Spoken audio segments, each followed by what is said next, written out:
प्रेरक कहानी। एक, बुद्ध और चक्षुपाल। एक बार भगवान बुद्ध जेतवन विहार में रह रहे थे। भिक्षु चक्षुपाल भगवान से मिलने के लिए आए थे। उनके आगमन के साथ उनकी दिनचर्या, व्यवहार और गुणों की चर्चा भी हुई। भिक्षु चक्षुपाल अंधे थे।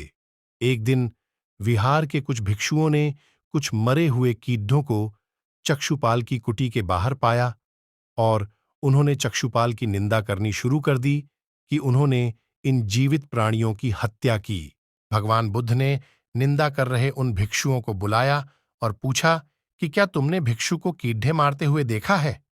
उन्होंने उत्तर दिया, नहीं। इस पर भगवान बुद्ध ने उन साधकों से कहा कि जैसे तुमने उन्हें कीड़ाहों को मारते हुए नहीं देखा, वैसे ही चक्षुपाल ने भी उन्हें मरते हुए नहीं देखा और उन्होंने कीड़ाहों को जानबूझकर नहीं मारा है, इसलिए उनकी भर्त्सना करना उचित नहीं है। भिक्षुओं ने इसके बाद पूछा कि चक्षुपाल अंधे क्यों हैं?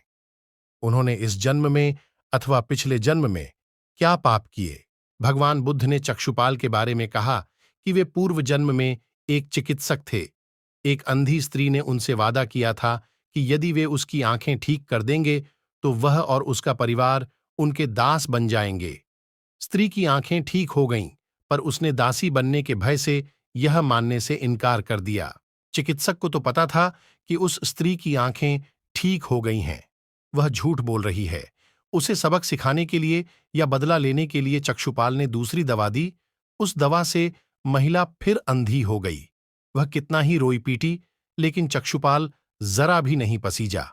इस पाप के फलस्वरूप अगले जन्म में चिकित्सक को अंधा बनना पड़ा।